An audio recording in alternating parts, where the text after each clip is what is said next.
questions you got? Head back in time.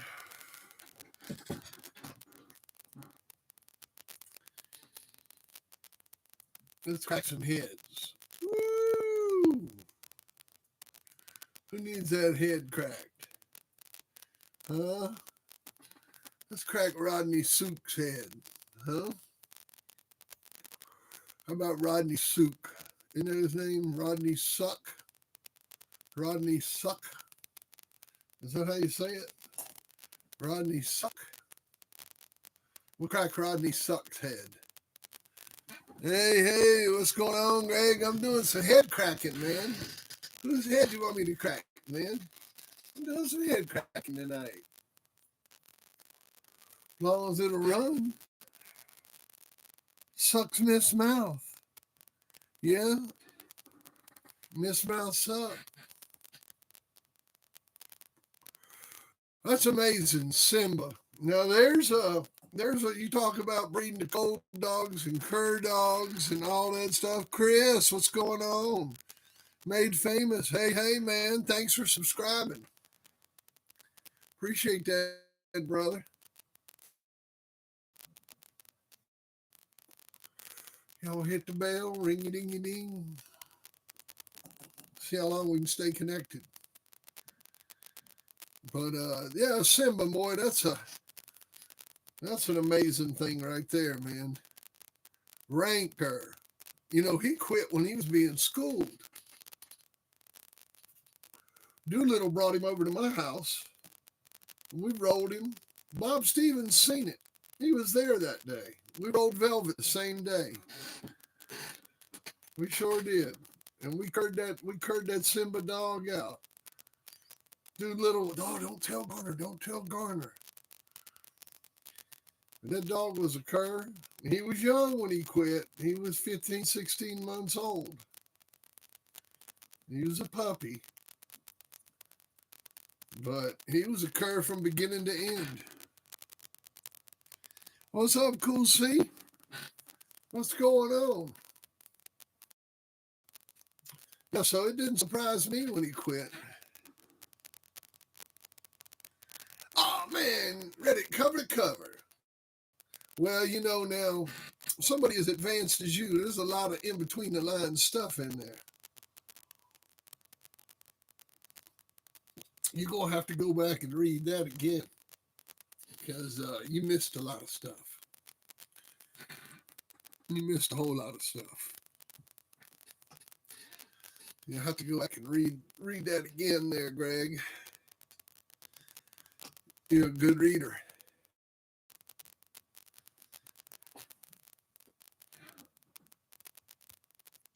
Okay. Yeah, or just give me a call. It was tough to write that book, man. Well, I'm proud you're a member of the Corps, Greg. It's a tough thing to be a member of. So, I did my time. Well, I'll do a time. I don't want to do no more time. It's your turn.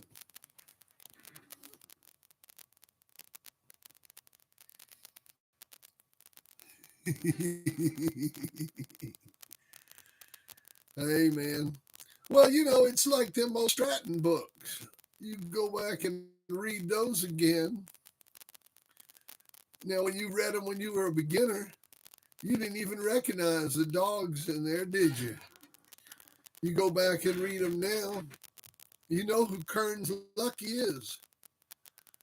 I didn't know who Kern's Lucky was.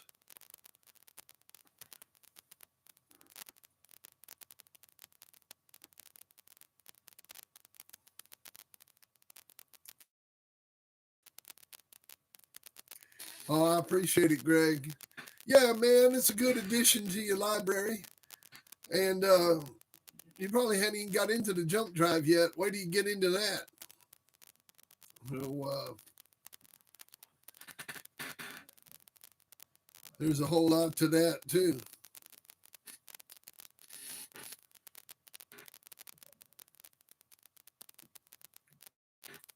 There's a whole lot to that. All right. Well, nobody wants me to crack any heads. That's what I was going to do, is come in here and crack some heads. Anybody want to ask me about anybody? Any old timers? Any of your favorites? Uh, I hear you. You know, I think there's an adapter you can get so you can look at it on your phone.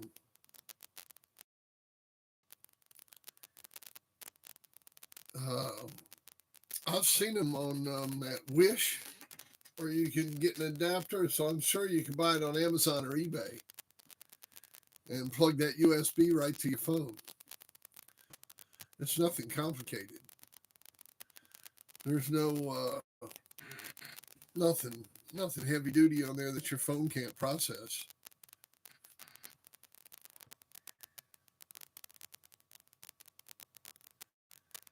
Yeah, man. Volume 2's coming. I'm working on it. Man, I'll tell you, that stuff just tears your heart out writing it. It's definitely not one of the easier things to do, is to write that stuff.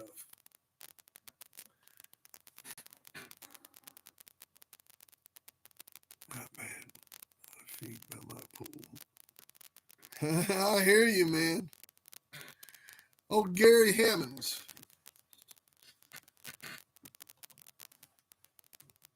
Al White. Oh, Lord Almighty.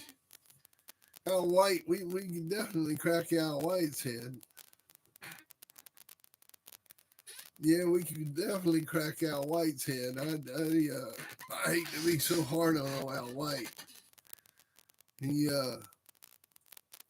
you know, all kinds of stuff said about that guy. Hey, Daniel, I appreciate you subscribing, man. No, Daniel, Robert Lim was part of us for a while. That was he was before my time. Lim, I really never knew Lim showing a whole lot of dogs. You know, Lim showed that Oso Negro dog. He lost. That was a big loss for him. But you know, Lim was a good guy, but I don't really think Lim showed a whole lot of dogs. He was more of a consultant and a meal maker than he was a conditioner and a handler. Yeah, let's crack on Bill. That's easy to do. Just read my book. I crack on him from cover to cover. Did Al White pass away? I didn't know that. That's a shame. Oh, yeah, that's a shame Al White passed away. Oh, Gary Hammonds. Well, you know, he's kind of one of the original Ed Ferrans. He was kind of the Ed Ferran of Texas. And nice guy, you know, commercial breeder. That's been his thing. And that's what Gary's been doing for years. And you know, a lot of guys took Gary's business model for years after that, and went by it. Rodney Suck is a big fan of Gary Hammond. Like I said, Ed Ferran is kind of a clone type operation of Gary Hammond. So is Tom. I'm not going to say anybody's name so I don't get sued. But anyhow, so yeah, I don't know what happened to the gambler. I guess he just went off building treadmills, man.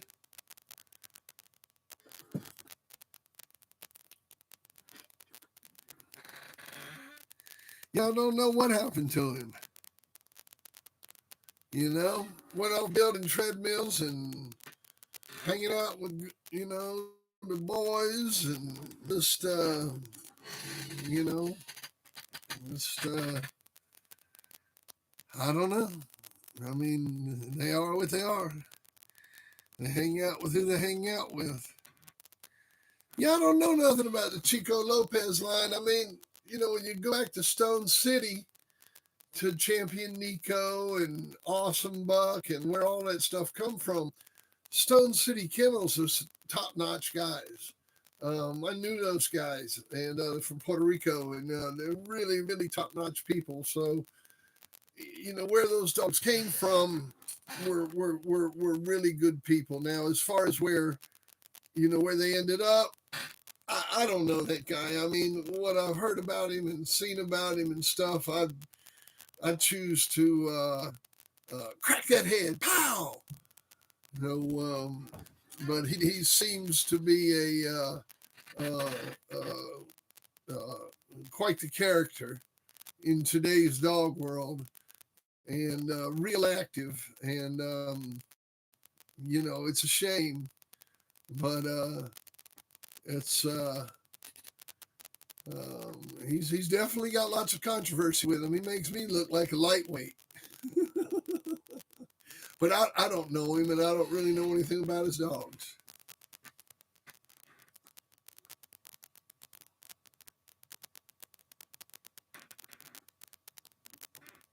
Oh, you're welcome, Cool C.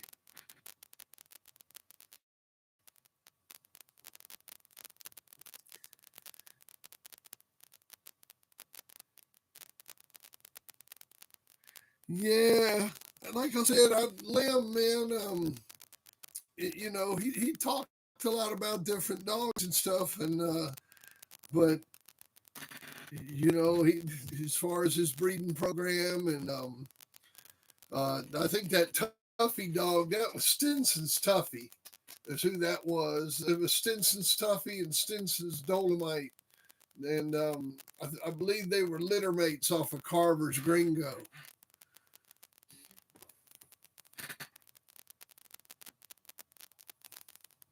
Hey, now I can tell you something about Vince Cooper. Vince is doing fine. He's retired, living in Florida, uh, doing great. I've got a friend of mine that's buddies with him down there, and Vince is doing just super. No problems. He's doing really, really well. Um, he was living in New York, and he finally finished up his job. He retired down to North Florida. And the guy that owned Queen of Hearts, that was Nate Abraham. I don't know what happened to Nate Abraham. I gotta find that picture I've got. I've got a great picture of Nate and Queen of Hearts together. I mean, it's a hell of a picture of the two of them. I gotta find that picture. I've got a really, really good picture. Chico said he's got the best dogs in the world. Well, he he may have the best dogs in the world. I mean, who knows, man? I mean, there's, I mean, apparently he's willing to try to prove it. So that says a lot more for him than a lot of other people. So, I mean, I believe he'll meet you down there somewhere in, I don't know, Puerto Vallarta or Cabo San Lucas or somewhere like that. I mean, you got to give the guy some credit.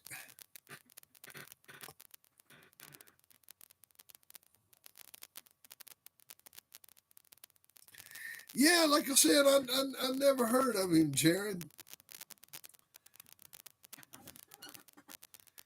It seems to ring a bell, that and the Hammer dog, Parsons Hammer. But it's like I just can't seem to make it click. What about Mad and DSK? Well, back in the 1900s, they were hellacious competition. They kept good dogs. They kept a good yard. Um, they were top notch competition. The banjo stuff. I mean, you couldn't ask for a better line of dogs at that time. Um, Banjo was producing, BB Red was producing. They also had that Red Man dog off of Banjo that was producing. They had the Diablo dog. Those guys had a lot of good dogs at one time, and were really producing a lot of dogs. I guess DSK and Mad really is the same person. It's all one person. Mark Davis had a lot of heat because of the banjo deal when those guys got killed stealing banjo, and so Mark Davis joined up with DSK. So it's all the same thing, I guess. But so today, I mean, Mark Davis, he's got access to all those old bloodlines from the 1900s. So if you want some of that old banjo stuff, or some even his old Bow Blood, or that Gabe dog, or any of that, he's got all that stuff on ice. And from what I've seen, he's been selling a lot of puppies. Socrates, how are you? Ray saying, well, Ray, I think the Colby dogs, as a whole, really kind of went when Lou Colby went.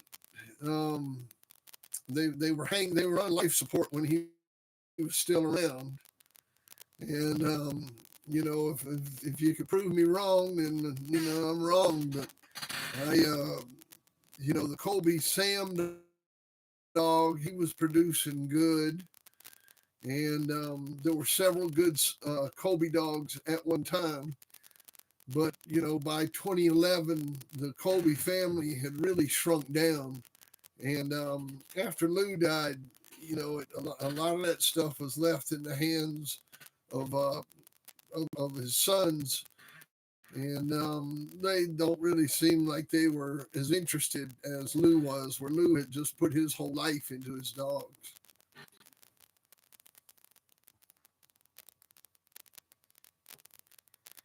No, I don't know Guffrey. Couldn't tell you who Guffrey is. No, don't know no Guffrey.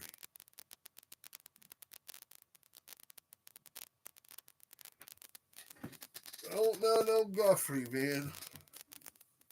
Uh, oh man, oh man. I tell you what, the streaming's hard work.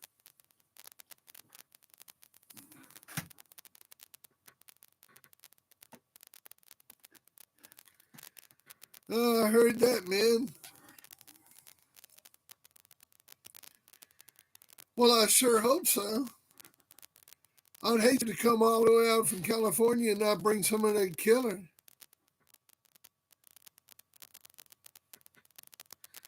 Yeah, live life. I told you, man. I'm not going to Snitchfest. Bill, don't go to Snitchfest, man. That's where you guys go.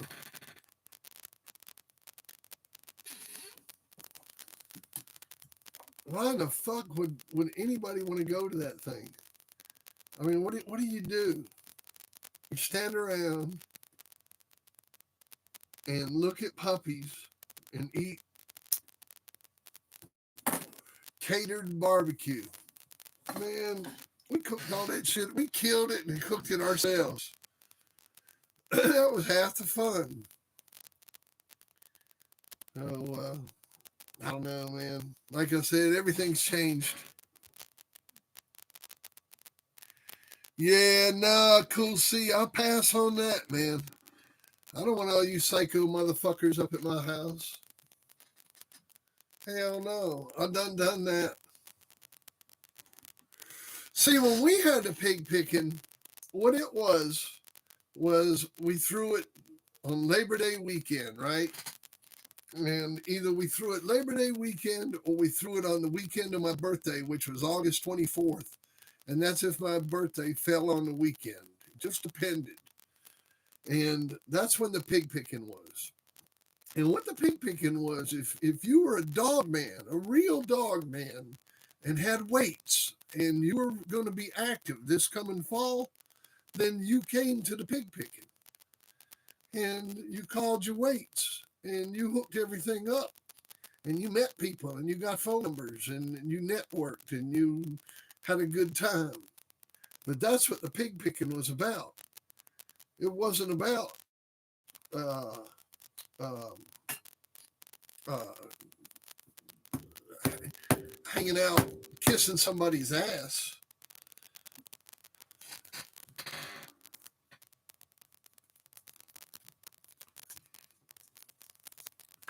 Yeah, well, I talk to Rasta whenever I want, man. And that's the only person I want to talk to. I talked to him on the phone the other night. Shoot, I was up by his house the other day. Yeah, I was all up in Greensboro, cruising all around in Greensboro. Chicken and steak. Man, if I have a barbecue, we're going to throw a hog on the grill. Throw a hog on the grill and melt it to the bone.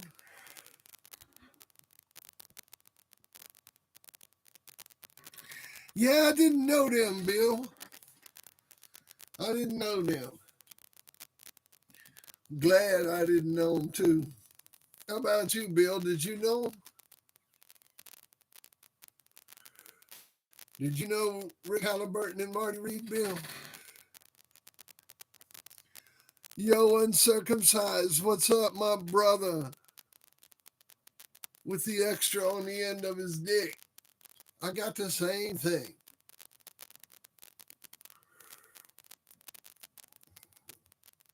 In England, they left us whole.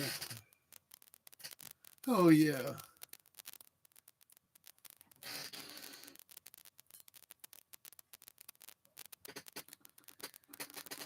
Yeah. Well, I don't even know who Guffrey is, man. Say, who misses his old friends?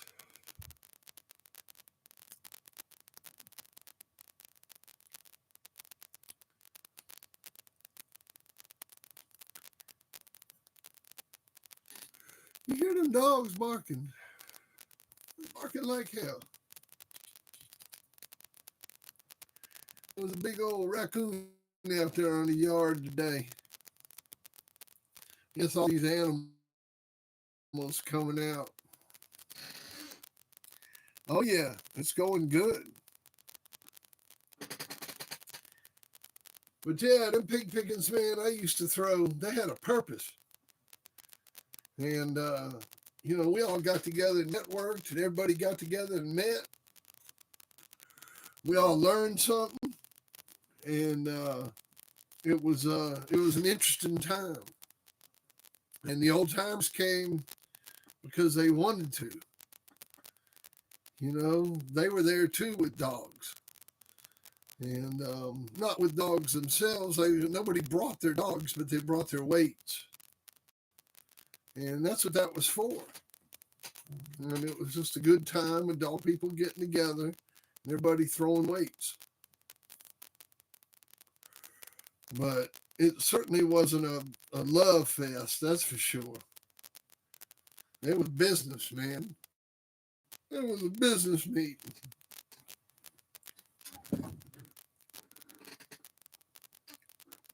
Grand Champion Count Pierre. I never heard of him. Any of y'all ever heard of Grand Champion Count Pierre?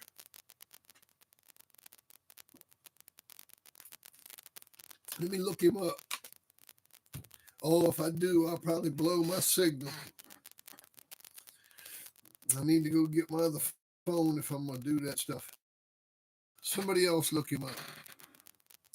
I do have some experience with Limey kennels. You go way back to the Spike dog. I know the guy that originally got Spike from Gary Hammonds, and that's Fritz, and Fritz Jensen, Mr. Bulldog. And I've known Fritz since the early 80s. I met him down at Bobby Hall's the first summer I went down there. And Fritz Jensen and I have been friends for, shit, man, 35 years. He's been out of the dog since the mid 90s. He sold Spike to Limey Kennels. That's who he sold him to. And those guys, they actually brought Spike over here and showed him in Georgia um, at Jack Kelly's for his third or fourth, it was. And then this was back in the 80s. And then he was actually transported from here back to Europe because there was no quarantine into Europe.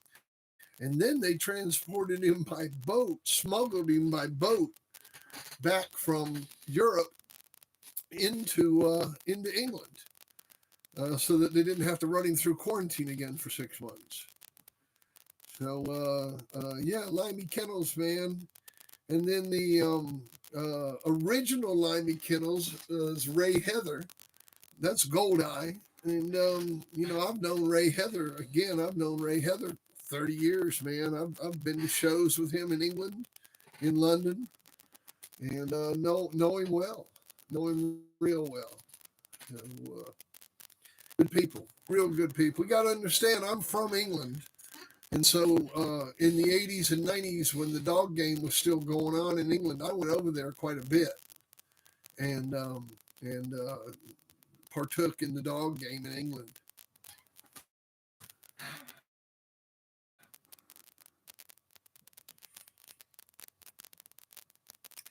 Yeah, I heard.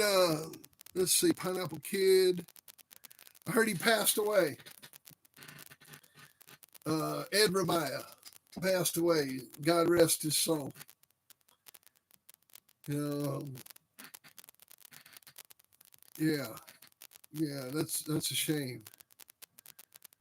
I read that the other day. Oh, people dropping like flies, man. Won't be long. One day you'll be reading about me. Hope it's another 20, 25 years, but that'll go by before you know it.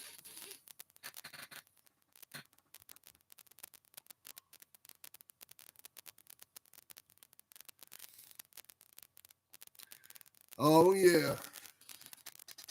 Texas is full of hogs, man.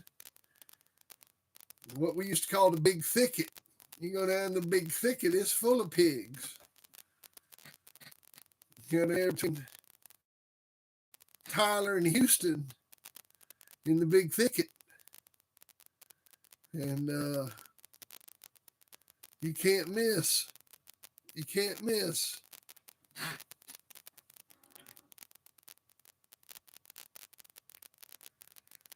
Well, the forwards in my book is what it's all about, man. Is it just what I said today? Which, I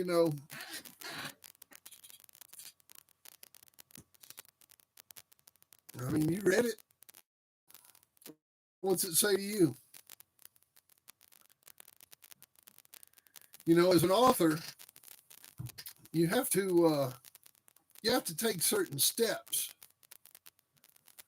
and as a writer, you have to share your feelings with the people that you're writing to, and if you don't, then they don't know who you are and what you're thinking about. I think the one thing in the forward is I misspoke. And it's not that there's something wrong with you. There's something wrong with people if they put their dog down again. There's something wrong with me. And I'm going to correct that in volume 2. Is that there'd be something wrong with me if I was to do that again. Man, I've fought so many dogs and I've fucked up so many dogs that I just, like I told you earlier today, that I'm not in a position mentally that I would ever fuck one of my dogs up again and sit there and look at it all banged up and have to, I mean, I don't need to do that to prove a damn thing to anybody. I don't think you need to do that to prove a damn thing to yourself or anybody. Your dog is still the same dog after you get done. It didn't change your dog. And if you liked your dog before,